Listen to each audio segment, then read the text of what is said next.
Hey guys, Bic Mitchum here, and we're coming at you with another podcast. I got Frankie Doodle here today. How you doing? I'm doing fantastic, Bic. How are you? I'm doing very well. It's much better than the fine that you were on the last podcast. That really put me off, but this time you're fantastic, so that's good. So today I've got Frankie on here. I know a lot of people think that Frankie is just the what kind of image do you have in the community? Just the Naysayer. The pessimistic, ranty kind of one. yeah. Not So a not very positive one, I'd not say. very positive. So I got Frankie on here today to talk about the new roadmap, and we're gonna chat a little bit about. We're gonna break down each month and kind of talk about our perspective on what we think about the roadmap, and what we think moving forward. It might not be the same positivity level as a standard Bic Mitchum podcast because there are some things that we're a little disappointed about. So if you guys are expecting us to talk about roses and rainbows, then this is definitely not the video for you. All right, so let's just jump right into the discussion here. So I've got the roadmap in front of me, and what was your first overall feeling when you looked at this map? Well, the first thing I noticed was that there wasn't much new. There wasn't much that we didn't really know from EA Play. Like, you had Dennis come up and tell us about we're getting Geonosis, we're getting all these heroes. And yeah, that's kind of just what's on there. There's no new information to get us excited. That was the first disappointment. And then I kind of it's just everything's been pushed back basically to winter. Yeah, I mean, when I first heard of the Clone Wars, I had like maybe October in mind for us to have all four heroes, and Dennis kind of made it pretty clear in an update a long time ago or a tweet that some seasons are going to contain four heroes, which would lead me to believe that we'd be getting them all around the same time. But this is almost like we're getting two Clone Wars drops, so it's almost like we are getting the two heroes, and then in 3 months or even up to 6 months later if you really look at technicalities. Yeah. But we did just actually receive a tweet from Ben about what's coming out, so let's kind of look at July here. So what are your thoughts about the July, kind of what we're getting in July, and basically it's probably going to be the same for each month, really. Yeah, so you've got the Starfighter mode. Now, I'm gonna defend this a bit more than I know a lot of people will. Most people will say that resources like this uses up resources that could be spent on making maps, making modes for the more played modes in the game. But surely this kind of mode doesn't take up that much time. Just a slap together mode like this surely will take a couple of weeks max, and there's got to be some people playing. So I think adding a mode like this, there's not much harm to it in my eyes. Yeah, when I did a poll on Twitter a few months ago, and over 100 people responded, and the consensus was people spend about 10 to 20% of their time playing Starfighter Assault. So I think that's kind of the I don't think it's really necessarily about resources. I think it's about who is playing Starfighter Assault is kind of more my side of the argument, is that like, why aren't we, I guess again that comes down to resources, like towards other things, but I personally don't enjoy Starfighter Assault, and this game mode does not have me excited at all. Yeah, that's fair enough, I guess. But I mean, when the game first launched, it was actually one of my favorite modes, but it just didn't have enough maps for me to play it a lot. Well, I guess it was one mode. So honestly, I think this new mode should freshen it up at least a bit and maybe get me playing again. For sure. And what about the game improvements that we're seeing here? Like heroes turning off lightsabers blocking. What are your thoughts when you read this? Well, the heroes turning lightsabers on and off is something we had in the last game from the launch of it, and it's just a basic thing, really. I don't know why they're shouldn't really be on the roadmap at all, in my opinion. I'm It's just surprised. I'm surprised that the roadmap doesn't also have something like footprints in the snow and things like that. Yeah. Yeah, it just goes to show how little we're actually getting in those first 2 months. That like having to include stuff like this that should just be in the patch notes, hidden away somewhere. Right. I did a podcast last week about predicting what we'd like to see, and we kind of came to the conclusion that we'd like to see something like is laid out here actually, but instead have like 6 new blasters for 1 month, or like 12 new star cards or something like that. But like I'm seeing things like emotes and victory poses, and things come to mind like Bandaged Chewie and the awful voice of Lando, and and it just doesn't get me excited as if it were to say like we're gonna get 8 new blasters. Like a roadmap to me is what we have here, but the content is just so like it's like they're really, really grasping at straws to kind of fill in the space. Yeah, because I remember in Battlefront 1, the blasters and star cards were some of my favourite things when the DLCs came about. I think they mixed up the game. I mean, with the back bomb, that completely changed it. I mean, some people may argue it made the game worse, but at least they mixed the game up. If you're not, I think I'm right in saying we've had no blasters in this game added since launch. No, and we discussed that in the last podcast actually, about how the idea of the free DLC was that we were going to get all these upgrades, and they said weapons is going to be something that's going to be upgraded for free at random intervals, but I haven't seen them. Yeah, there's no blasters, no star cards, other than like the new heroes that came in December had new weapons and abilities, but that's pretty much it. I mean, it kind of sets up the stage to wonder if and perhaps we can touch on it lightly, is DICE equipped here? Do they have this kind of shows me that their resources are really tight. Do you almost kind of feel bad for them? I mean, that's definitely part of the problem. Like EA, I'm sure, are moving capital and labor over to other departments like Battlefield 5. So there's obviously some sort of lack of resources and time pressure, perhaps. But then what I think is overlooked sometimes is, are DICE themselves to blame? I mean, are there other problems like maybe motivation? That could be some problem, or productivity, something like this. These could add to it. I'm pretty sure these won't be the main cause of it, but I think maybe some blame lies with DICE themselves. That could very well be true. I mean, as someone myself that runs a business, there's a lot of things that it within a business, like you mentioned, productivity and motivation. Like they don't openly announce when people come and go, leave.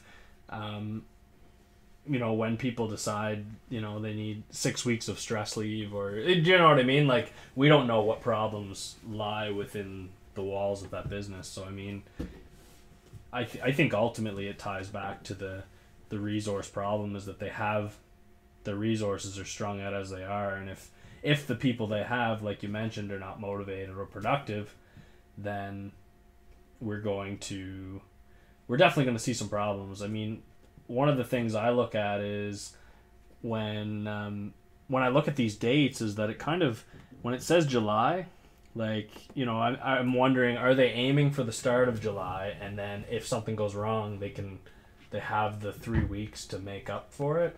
You know what I mean? Like, or winter, like winter goes all the way to March. Yeah. Like, are we gonna see Anakin in February sometime?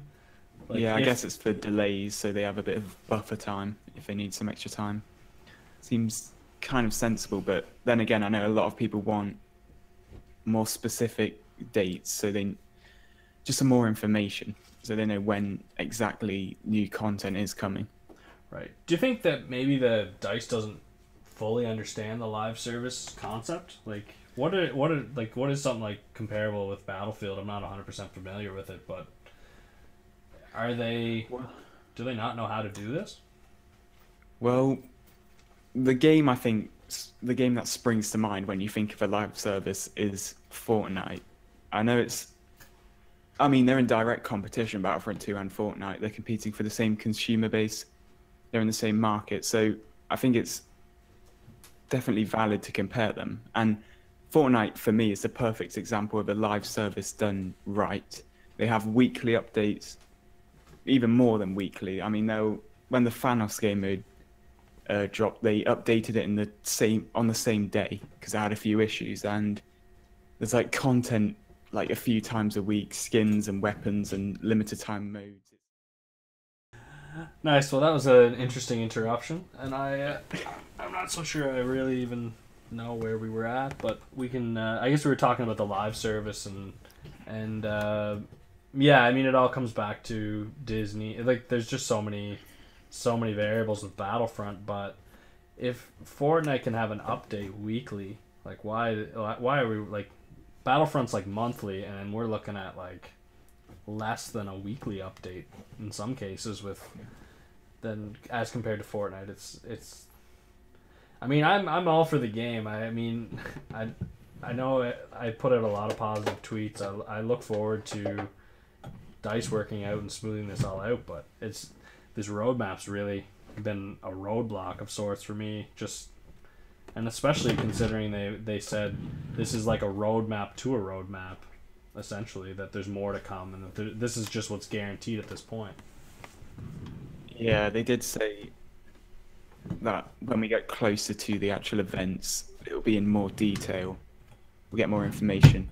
And another thing, they did say, I know Ben said there will be more content that isn't this, like kind of in between.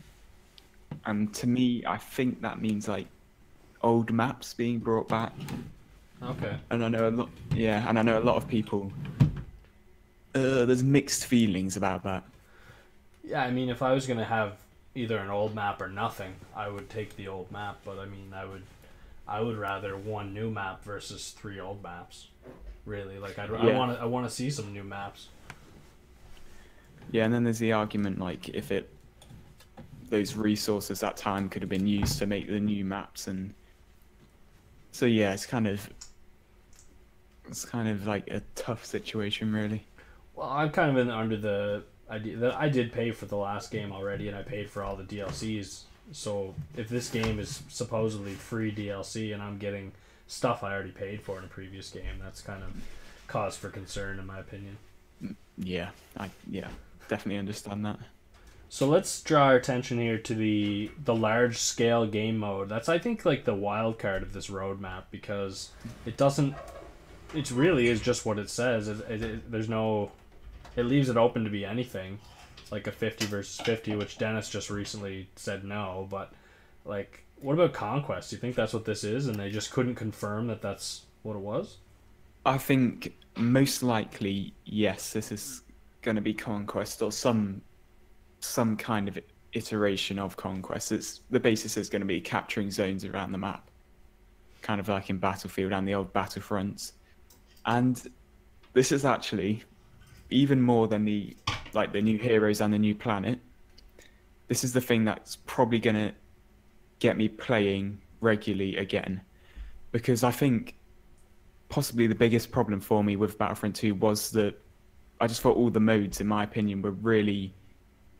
I just didn't like any of them. I thought Galactic Assault was far too linear, like not enough variety. It just played out the same. Strike was Strike. Didn't like the hero mode. And Starfighter Assault really kind of got boring after a while. So this is the thing I'm actually most looking forward to. I know it sounds a bit strange with like Grievous and Anakin, but yeah. Yeah, I think it's a kind of like a dark horse, so to speak, that that large scale game mode is basically kind of like that. I think that's going to be a huge game changer. Yeah, if that works, it could bring a lot of people like me back to the game, like if it is good, which I don't know at this point.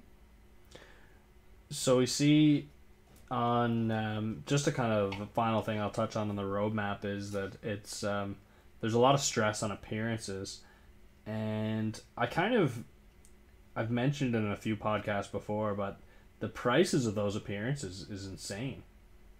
Like, I can buy the game for $40 and the skins are $26 for the legendary skins. Like, I can't fathom why someone would spend that much, especially when the voices are as bad as they are.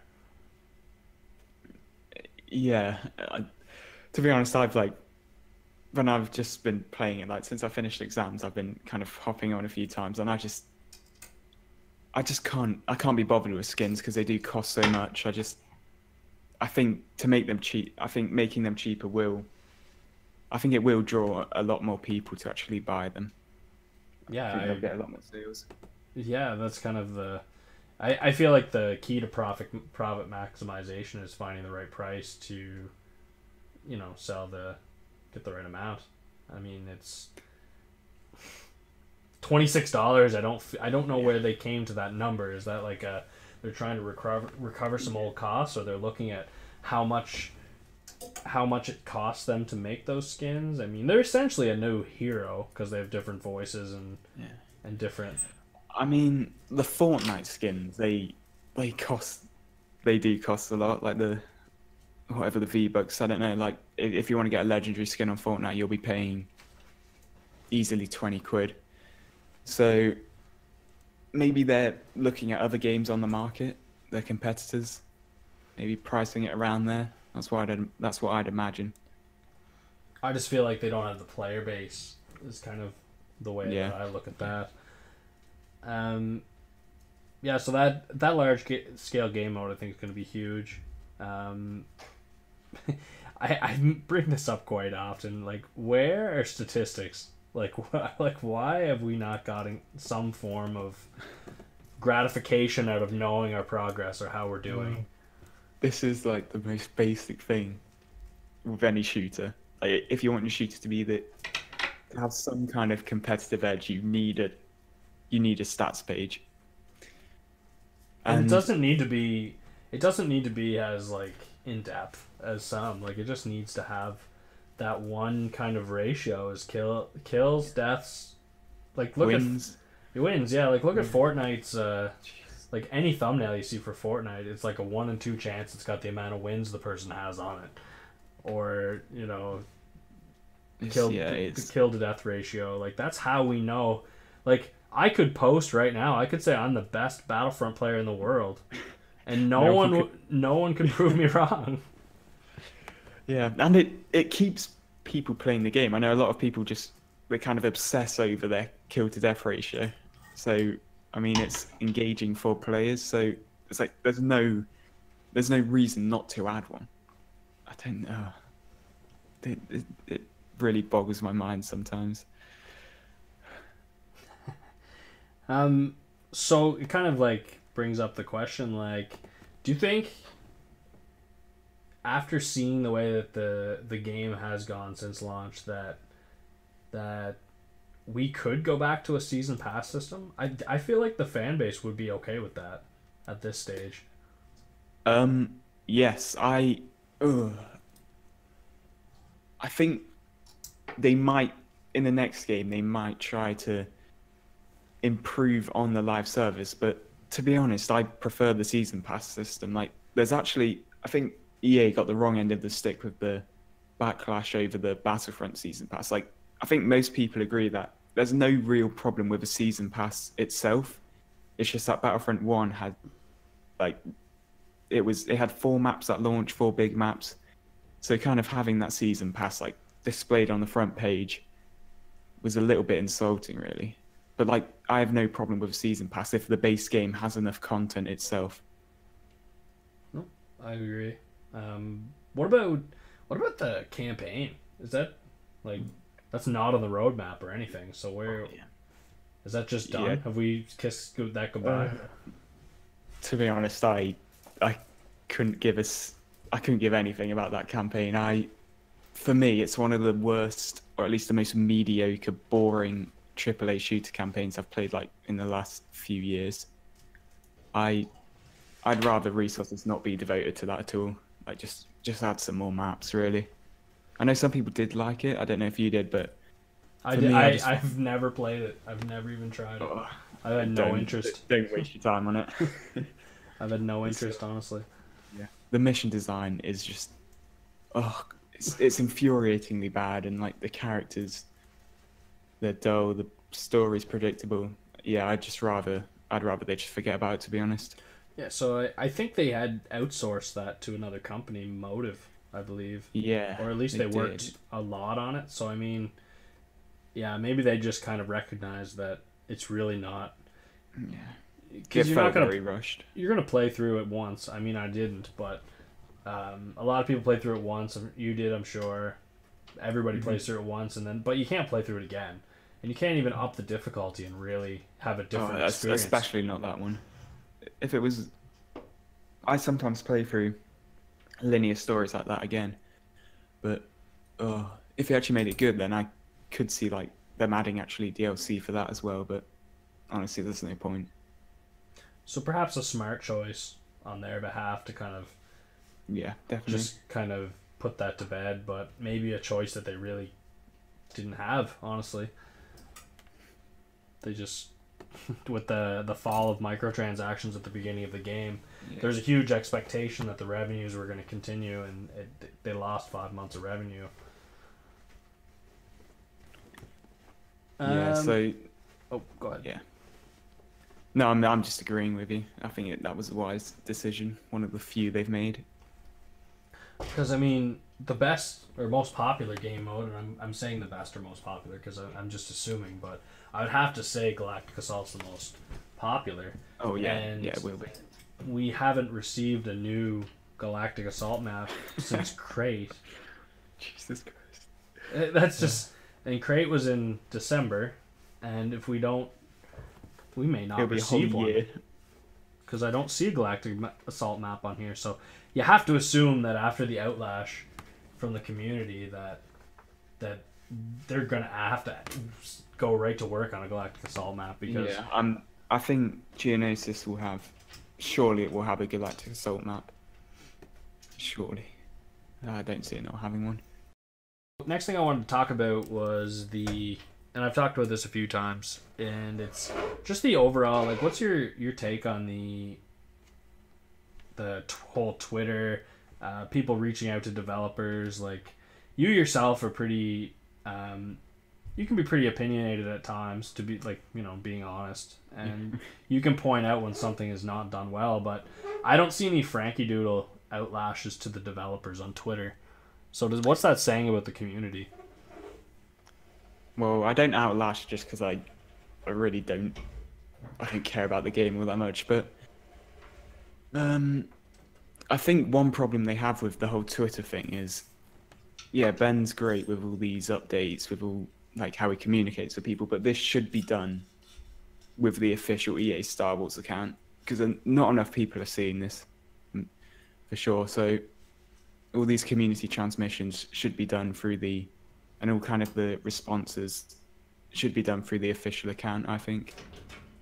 And yeah, you're right, for sure. And I think, well, this is kind of hard to say. I think Ben has done a good job, definitely better than Matt with the community manager role. So I think he's had a good impact, but there's only so much a community manager can do when he's not getting enough content to actually talk about and release. Yeah, and I mean, maybe even Ben's appears to be a lot better, because after the previous community manager left, they thought, okay, we have to do something differently here, because it's kind of where I feel bad for them, honestly, because here they have all this information that they'd love to share with us, and they can't. I mean, I don't buy the whole... They gave us that whole 3-month thing where we can't announce anything more than 3 months in advance because of the free service. But then look at what we got a roadmap that goes to the winter, so it's like, I don't buy that at all. So it's, to me, it looks like a lot of buying time. You know, we don't know. Maybe someone at DICE got terribly ill. Like, Dennis did. He gets ill, he misses a couple weeks or a week or whatever, then that's going to put projects behind. It's going to put everything behind. And if you're already low on resources, then you're not going to... You're never going to get anywhere. You're never going to get a game finished. Yeah, I think to be honest, the main issue for me, the main cause is just EA. After the whole microtransactions and loot crate backlash, they just kind of abandoned ship, I think, and left Battlefront to die, really. Is it dead? Ooh. Like, you made mentions of it being salvageable, but you said yourself you're still playing it now and again. I don't think... Oh god, that is quite a hard question, actually. I don't think it's truly dead. Well, like, no game is ever really... Well, it might be. But I don't really see any coming back to even quite a strong position, in my opinion. Even with the Clone Wars and stuff, it will... I just don't see it bringing back enough people because it's so far in the future. Yeah, kind of the whole future of just the Battlefront franchise, kind of after this whole bad taste. Like it kind of like reminds me a little bit of how the people responded to Solo after The Last Jedi. It's kind of hard to... It would be hard to put out a Battlefront 3, I would think, after this whole fiasco. Yeah, because haven't they cancelled a lot of the standalone Star Wars stories after after Solo flopping at the box office? Apparently they pushed it back, but then Hello Greedo made a video saying that Lucasfilm said that was false. So I'm not really 100% sure. Okay, so it kind of shows that maybe they're willing to make decisions. Like they could even just take the Star Wars license away from EA, and there won't be EA won't be making the Battlefront 3. I think that would at least... It may...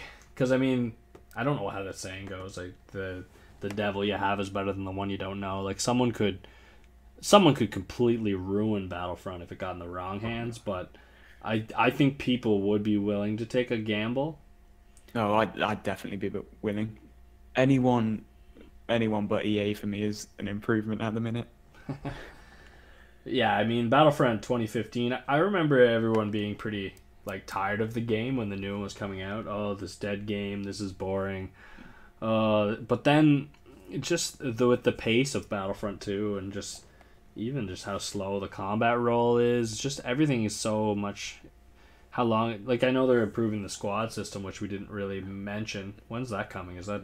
I think that's August. Fall? Yeah. Yes. That should have been in the game from the beginning. Right, and that kind of goes back to the lightsaber turning off and on. The squad system, I shouldn't be... Oh, yeah, I can't wait for fall so I can finally get what I should have had. Yeah, it's basic stuff again. That's kind of just hampered this game. The stats page, squads, bugs, and, oh, God, balancing. Progression is a big one. God. Stands out for me is that would have been a lot of resources to redo that, and I mean I think it's good the way it is now. I think, but the problem is I haven't restarted the game to try it all over again. I think that I would have liked to, you know what, the roadmap to me should have had a new class. I think there should have been the opportunity for us to all try out the progression system as it was intended. Give us a new class that we can start over and right from square one and unlock star cards and boost star cards. And because for me, I mean, I've been using the same abilities for a year with the officer that I unlocked from loot crates. I've not changed anything.